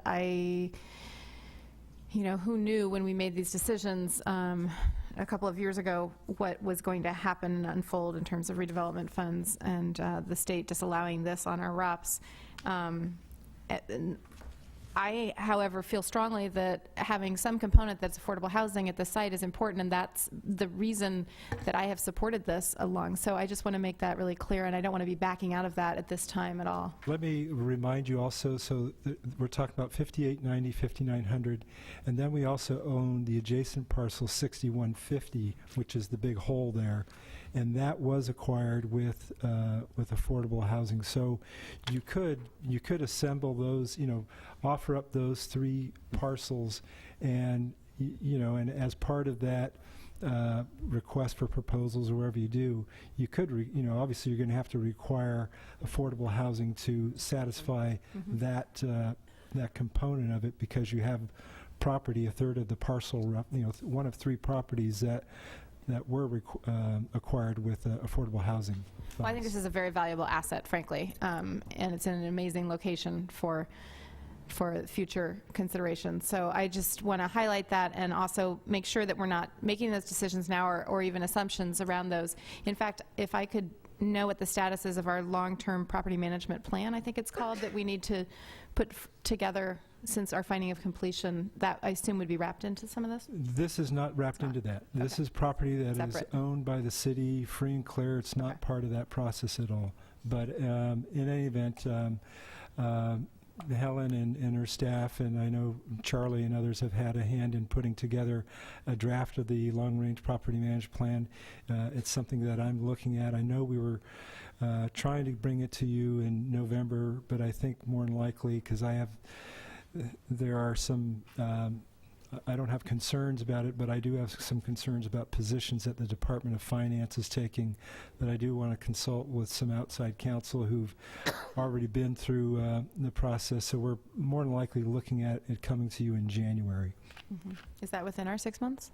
Yes, it has to be, it would then go to the Oversight Board in February, Okay, thank you. and that's within your 6 months. So I guess outside of that requirement, which is separate, having some sense of long-term, we've also been impacted by the Palmer decision in terms of inclusionary housing, and I guess it'd be nice, and I don't know when the best time is to consider this, but to kind of look at all of those elements in terms of properties such as this and affordable housing in town. When is it good to take kind of stock of that? I don't think it's part of our SIP plan, so we're not going to be talking about it relating to that. And Helen can speak to the timing of the linkage fee, the study that we're doing. Right. We're working on the linkage fee for affordable housing, and also as part of the mid-year budget adjustment, we are allocated some funds to proceed with a planning study, particularly for these parcels that we're speaking about. So we plan on getting that underway this winter, and that'll be coming to you for an RFP. So that we perceive there'll be a process whereby you can look at those properties and come to a consensus on how you'd like to see them developed. But I would note that the Palmer case and the inclusionary housing really pertains primarily to private development and our ability to require affordable housing in private development. These projects, these parcels on Christie Avenue, we own, so we can require affordable housing in those without this mechanism. Right, unless someone talks about disposing of them and having private development on them, and that's where I want to understand better what can be required in terms of private development as well. So just the big picture, I guess. I was thinking of that in the context of we're soliciting proposals, but we're still dictating, what gets built there. But if you're allowing for some, market rate housing, market rate commercial, whatever as part of that, then you're not. You shouldn't have to then just write down the land, give away the land. Right. Fine. Thank you. Ken, you have something on this item? Just want to make a comment. I actually didn't agree that this was a good housing site because the land is very expensive and you're going to get less bang for the buck by having affordable housing here. And if the city owns it, then you'd have to have a housing agency if you're going to run it. So you probably want to have a private company do it.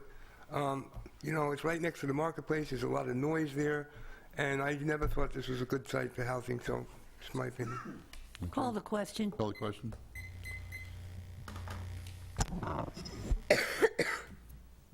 A motion by Davis. I don't think we have a second. I'll second it.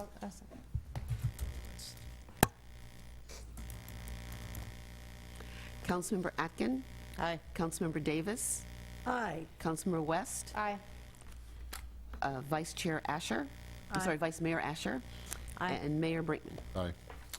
Okay, I'm going to take my prerogative to move the calendar around a little bit.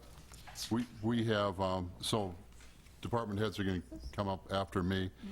This is consideration to contribute to the Aya Nakano Reward Fund, and this is, if you remember, about 5-6 months ago, a young man was killed in Oakland, 2 blocks from Emeryville on his way home. Yeah. And it was his eve before his birthday, if I remember correctly. The city of Oakland needs our help, and I feel like we need our help to go out and find the man that did this deed. And so what my understanding is that the family is trying to get the reward up to $100,000. And at that amount of money, you have, I hate to use this term, rats eating rats. People will turn in their friends. And I think this person really needs to be caught. I think it's something that we need to do. I think we have to lend support to our brothers in Oakland. I think they need help. When you start understanding how few officers they have assigned to these homicides, you realize that the odds of catching this man are very few in between. So what I'd like to do is, and we don't have a means of giving out these rewards in the city of Emeryville. So we will be working in, if we approve this, in conjunction with the city of Oakland. And so what I like to do is I like to propose that we allocate $10,000 for the conviction of this man. And what we would do is we will have staff, if you approve, come back with a plan, and the plan would say basically that this reward money would be there for maybe for 5 years and based upon conviction. So it's really important that we get this amount of money up to that $100,000 level. And I see his family is in the background.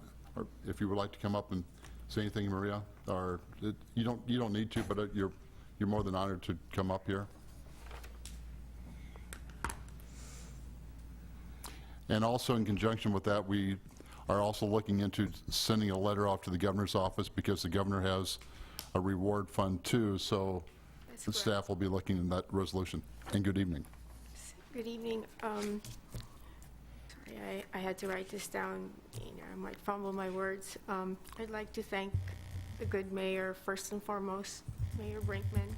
From day one, you've been nothing but accommodating and responsive, and understanding of my plight.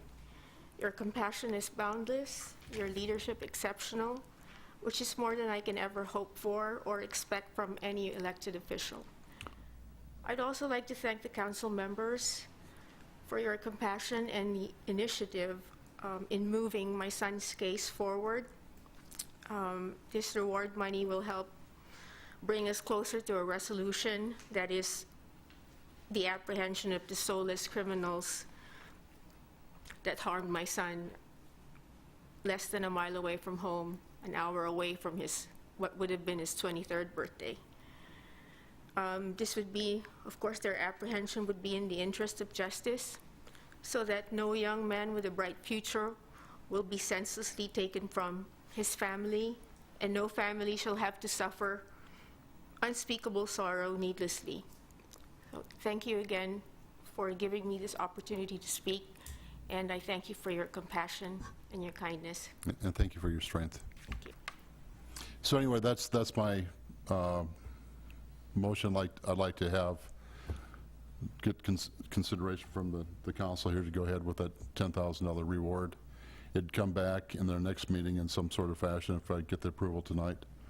But things like this we just can't tolerate, and it's just we need to find this person. So I'd like to yes. You have I just want to say I support the efforts. I'm not clear. You've laid out a little bit of a rationale for how this money would help to solve and apprehend and also convict someone, and I feel like I don't know enough about how these rewards work to understand the direct connection. I'm not an expert either, but I do know that there's a certain amount when it gets to that level, that my understanding that there's two people in the car, and people tend to talk.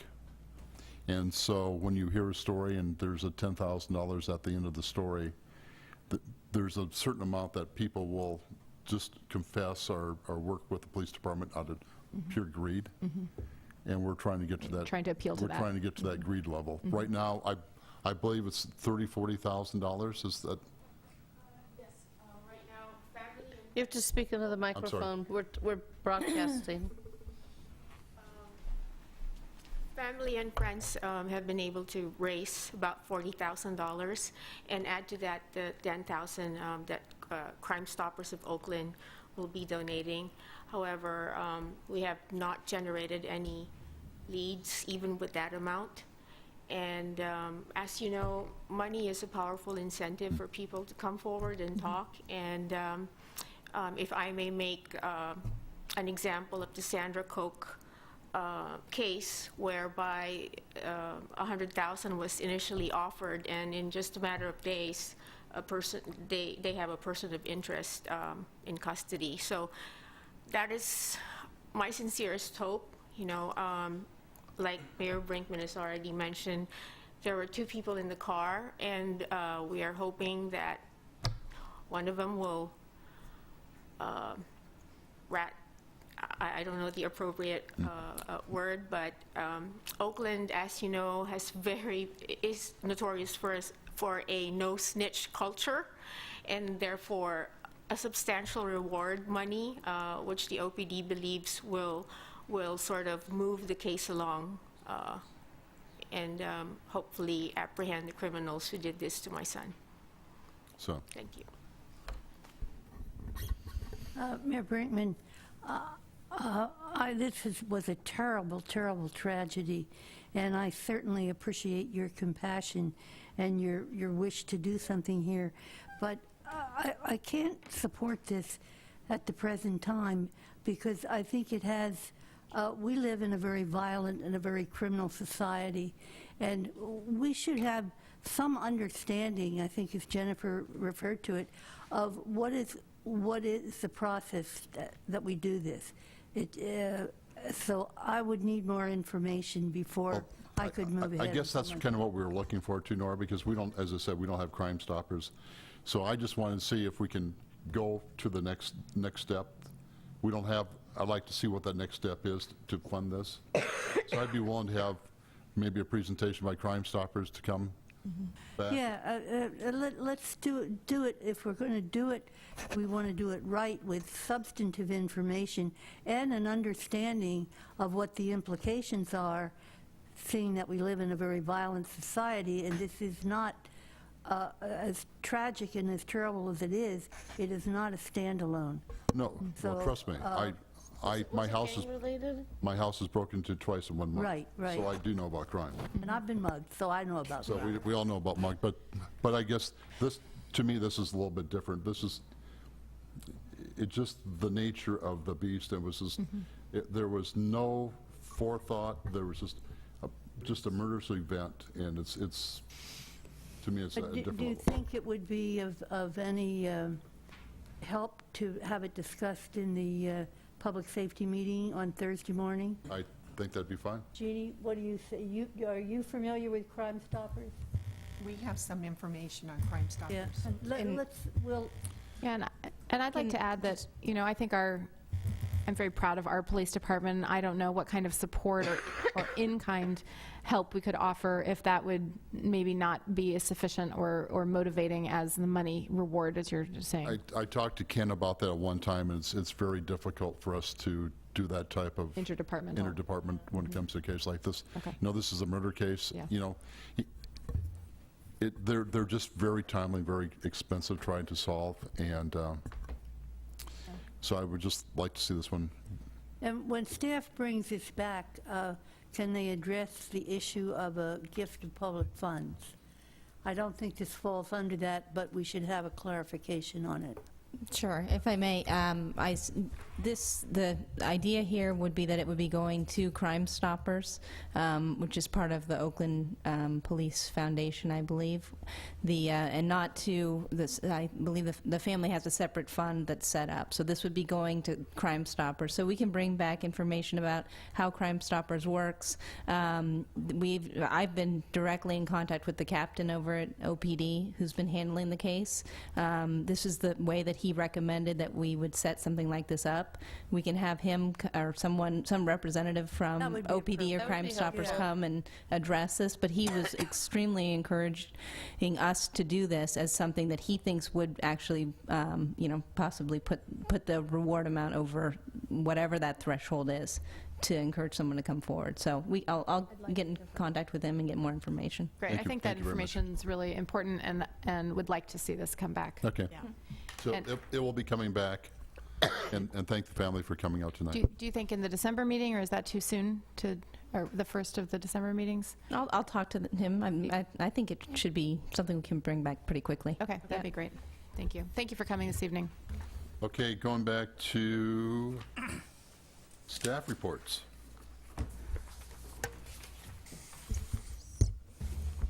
You have a bunch. Yes, I do. Crowley, you're going to be busy tonight, huh? Yes, I'll give you my monthly report on the Planning Commission's activities. They met on October 24th. They considered a number of things. One thing that they did was to, as they do every year, was to approve their schedule for next year, 2014. Normally, this is a pretty perfunctory item, the fourth Thursday of every month, except November and December, when they meet on the second Thursday of December. However, as luck would have it, this year we have a situation where the regular September meeting, September 25th, falls on Rosh Hashanah. And so in order to avoid that conflict, the Commission approved an alternate schedule where the September 25th meeting will be moved back a week to October 2nd, and then the October 23rd meeting would be moved back a week to October 30th in order to maintain 4 weeks between meetings. So they would have 5 weeks then between the August 28th meeting and the October 3rd meeting, and then 4 weeks between the 2 October meetings, and then I believe it's 6 weeks to the December meeting. So that was the schedule that they approved. That would mean that the September 25th and October 23rd regular meetings will be canceled, and the October 2nd and October 30th meetings will be noticed as special meetings, although they will be conducting their regular business. The Commission also approved unanimously a conditional use permit for a coffee roaster, Counterculture Coffee, on 64th Street, and that approval is appealable to the City Council. If you wish to appeal it to yourselves, you could do that tonight. The Commission also considered a development agreement for the Emery Station West Transit Center project, and this was a recommendation to the Council because development agreements have to be done by ordinance. They deadlocked on this item. There were 2 ayes, 2 noes, and 2 abstentions. And one council member. What abstentions? Where was the conflict of interest? No, that would be a recusal. These were abstentions, meaning that those council members just elected not to vote on the item. And one commissioner was absent from the meeting. Commissioner Donaldson was not there. So this will be coming to you at, I believe, a meeting in December without a recommendation from the commission, rather. So you'll be hearing more about that when it's presented to you in December. And finally, the Commission had a study session on the proposed Sherwin-Williams project that went on for quite a while, 3.5 hours, I think. There were lots of comments, lots of discussion, lots of good ideas. And it will be coming to you for a study session, which, because this proposal is for a planned unit development, which has to be approved by ordinance, so it will ultimately require your approval.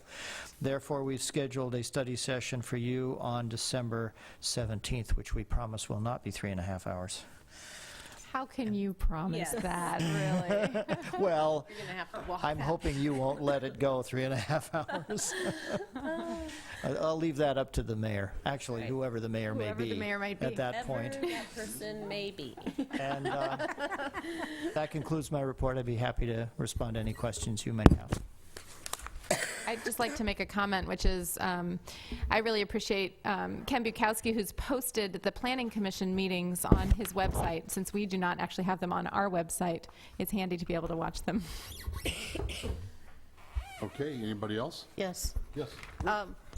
MTC released its annual pavement index report card, and scores of 80 or more were rated very good.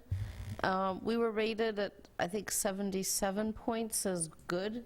Our pavement is in good condition. There was only one city in Alameda County that got a very good. I believe that was Dublin. Oh, sure. But we're right. But we're right neck and neck with Union City and a handful of others who are in that same good category. So we can be proud of our good rating. And then there are some cities whose pavement is really quite at risk. Some of our neighbors. Yeah. Close neighbors. Immediate neighbors? Yeah. Both sides? Right. Move to adjourn. Oh, no, we can't. Okay, we'll stay. Reese, you have something? I don't. Okay. Reese.